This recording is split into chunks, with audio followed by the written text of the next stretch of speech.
Hi friends, అందరికీ నమస్తే. Welcome to my channel HM health and facts. Kolkata junior doctor rape case. Present ఈ topic social మీడియాలో చాలా viral అవుతున్న విషయం అందరికీ తెలిసిందే. కానీ ఈ జూనియర్ డాక్టర్ కేసులో రోజు రోజుకు కొత్త విషయాలు తెలుస్తున్నాయి. అసలు నిజాలేంటో సిబిఐ టీం బయటపెట్టింది. అసలు ఈ నిజాలు సిబిఐ వాళ్ళకి ఎలా తెలిసింది, సిబిఐ వాళ్ళకి ఈ ఆధారాలను ఎవరు అందించారన్న విషయాలు ఈ వీడియోలో మనం తెలుసుకుందాం. ఈ టాపిక్ని స్టార్ట్ చేసే ముందు నాది ఒక చిన్న రిక్వెస్ట్. కొత్త వాళ్ళు ఎవరైనా ఈ వీడియోని చూస్తున్నట్లయితే మా ఛానల్ని సబ్స్క్రైబ్ చేసుకోండి. మీరు సబ్స్క్రైబ్ చేసుకోవడం వల్ల మాకు కొంచెం సపోర్ట్గా ఉంటుంది. ఇంకా లేట్ చేయకుండా వీడియోని స్టార్ట్ చేద్దాం. Kolkata junior doctor rape case incident జరగగానే ఆ రేప్ సంజయ్ రాయ్ అనే వ్యక్తి చాలా క్రూరంగా తనని రేప్ చేసి ఆ డాక్టర్ కాళ్ళు చేతి వేళ్ళు ఇరిపేశాడు, తన గొంతు నొక్కి చంపేశాడు అని పోలీసు వాళ్ళు చెప్పారు.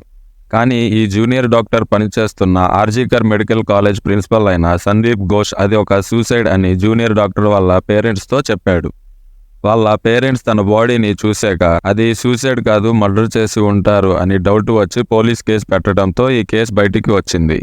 పోలీసులు కేసు ఫైల్ చేసి ఎంక్వైరీ స్టార్ట్ చేసిన రోజే సంజయ్ రాయ్ని అరెస్ట్ చేశారు. జూనియర్ డాక్టర్ బాడీ ఉన్న ప్లేస్లో సంజయ్ రాయ్ యొక్క హెడ్ ఫోన్స్ దొరికింది. వాటి ఆధారంతో సీసీటీవీ ఫుటేజ్ చెక్ చేసి సంజయ్ రాయే నిందితుడు అని పోలీసులు మీడియాకి చెప్పారు. విచారణలో సంజయ్ రాయే రేప్ చేసి హత్య చేసిందని అతనే ఒప్పుకున్నాడని పోలీసులు చెప్పారు. కానీ ఎటువంటి సీసీటీవీ ఫుటేజ్ని బయటికి రిలీజ్ చేయలేదు. చనిపోయిన జూనియర్ డాక్టర్ బాడీని పోస్ట్మార్టం చేసిన డాక్టర్లు ఈ రేప్ ఒకరు చేసింది కాదు, అంతేకాకుండా తన బాడీ మీద ఉన్న దెబ్బలు గాని తన బోన్స్ ఇరిగిపోవడానికి కారణం ఒక మనిషి వల్ల కాదు అని రిపోర్ట్ ఇచ్చారు. దానితో హైకోర్టు ఈ కేసుని సిబిఐ వారికి హ్యాండ్ ఓవర్ చేసింది. సిబిఐ టీం ఆ జూనియర్ డాక్టర్ పనిచేసిన ఆర్జీకర్ మెడికల్ కాలేజీకి వచ్చి ఎంక్వైరీ చేసేసరికి అక్కడ ఉన్న ఆధారాలను మాయం చేశారు. అంతేకాదు అక్కడ ఉన్న సీసీటీవీ ఫుటేజ్ను కూడా పగలగొట్టేశారు. దాంతో సిబిఐ వారికి ఎటువంటి ఆధారం దొరకలేదు. కానీ సిబిఐ వారి ఎంక్వైరీలో హాస్పిటల్ లోపల ఎన్నో తప్పులు జరుగుతాయని తెలిసింది. దాంతో ఆర్జీకర్ కాలేజ్ ప్రిన్సిపల్ అయిన సందీప్ ఘోష్ని అదుపులోకి తీసుకున్నారు. అతనిని ఎంత విచారించినా సిబిఐ వాళ్ళకి ఎటువంటి యూజ్ లేకుండా పోయింది. కేసు ఇంకా ముందుకు వెళ్ళట్లేదు అన్న టైంకి సిబిఐకి ఒక సీసీటీవీ ఫుటేజ్ దొరికింది. ఆ సీసీటీవీ ఫుటేజ్ని ఆర్జీకర్ ప్రిన్సిపల్ అయిన సందీప్ ఘోష్ వైఫ్ అందించారు. నేను ఆడపిల్లనే, ఒక ఆడపిల్లకి న్యాయం జరగాలి కానీ అన్యాయం జరగకూడదు అన్న ఉద్దేశంతో ఈ నిజాలని బయట పెట్టానని తను మీడియా వాళ్ళకి చెప్పారు. ఇంకా సిబిఐ వాళ్ళు సంజయ్ రాయ్కి సందీప్ ఘోష్కి 3rd డిగ్రీ ఇవ్వగా సందీప్ ఘోష్ చెప్పిన నిజాలు కేసుని కొత్త యాంగిల్లోకి తీసుకెళ్ళింది. అసలు సందీప్ ఘోష్కి జూనియర్ డాక్టర్ని చంపాల్సిన అవసరం ఏముంది?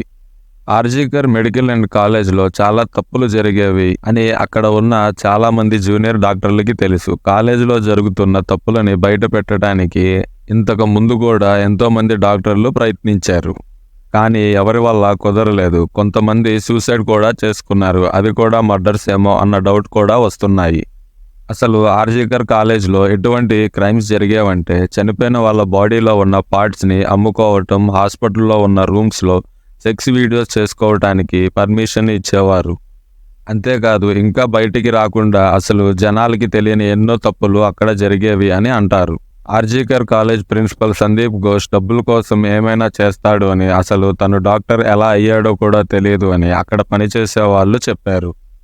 అయితే ఈ చనిపోయిన జూనియర్ డాక్టర్ కూడా సందీప్ ఘోష్ చేసిన తప్పులను బయటపెట్టే ప్రయత్నం చేసింది. తనకి ఎంత డబ్బులు ఇస్తానన్నా ఒప్పుకోలేదు. తనని చంపాలన్న ఉద్దేశం సందీప్ ఘోష్కి లేదు. కానీ ఆ జూనియర్ డాక్టర్ ఒప్పుకోకపోవడం వల్ల తనని చంపాల్సి వచ్చిందని ఆర్జీకర్ ప్రిన్సిపల్ సందీప్ ఘోష్ ఒప్పుకున్నాడు అని సిబిఐ వాళ్ళు చెప్పారు. అంతేకాదు సందీప్ ఘోష్ చేసిన తప్పు తన మీదకు రాకుండా ఉండడం కోసం సంజయ్ రాయ్కి 20 లక్షలు పైనే ఇచ్చాడు. కేసు నుండి బయటికి కూడా తీసుకొస్తానని మాట ఇవ్వడంతో సంజయ్ రాయ్ పోలీసులకి లొంగిపోయాడు. జూనియర్ డాక్టర్ ఒక మర్డర్ ఆర్జీకర్ మెడికల్ కాలేజ్లో ఉన్న సెమినార్ హాల్ లోపల జరిగింది అని చెప్పారు. కానీ అసలు అది నిజం కాదని, ఈ junior doctor murder Sandeep Ghosh ఆఫీస్లో జరిగింది. మర్డర్ జరిగిన తర్వాత తన బాడీని తీసుకొని వచ్చి సెమినార్ హాల్లో పెట్టారు. సందీప్ ఘోష్ ఆఫీస్ మొత్తం క్లీన్ చేసిన తర్వాత జూనియర్ డాక్టర్ బాడీని సెమినార్ హాల్కి తీసుకొచ్చి మర్డర్ సెమినార్ హాల్లోనే జరిగినట్టు సీన్ క్రియేట్ చేశారు. సెమినార్ హాల్ లోపలికి అందరినీ రాణించి అక్కడున్న వస్తువులని అందరూ పట్టుకునేలా చేశారు. అందువల్ల పోలీసులకి సెమినార్ హాల్ లోపల ఎటువంటి ఆధారాలు దొరకటానికి అవకాశం లేదు. సిబిఐ వాళ్ళకి సందీప్ ఘోష్ వైఫ్ ఇచ్చిన సీసీటీవీ ఫుటేజ్ ద్వారా ఈ విషయాలు బయటికి వచ్చాయి. సీసీటీవీ ఫుటేజ్ చూసిన సిబిఐ వాళ్ళ మనసు కదిలిపోయింది. ఆ జూనియర్ డాక్టర్కి ఎంత నరకం చూపించారో అంతకు మించి వీళ్ళకి నరకం చూపిస్తామని చెప్పారు. ప్రస్తుతానికి సందీప్ ఘోష్తో కలిపి 3 అదుపులోకి తీసుకున్నారు. చనిపోయిన జూనియర్ డాక్టర్కి న్యాయం జరగాలని మనందరం కలిసి పోరాడదాం. ఈ కేసు గురించి మీరు తెలుసుకున్న విషయాలని మీ ఫ్రెండ్స్ అండ్ ఫ్యామిలీకి కూడా తెలియాలి అంటే ఈ వీడియోని షేర్ చేయండి. అలాగే మా ఛానల్ని సబ్స్క్రైబ్ చేసుకోవడం మర్చిపోమాకండి. Thanks for watching.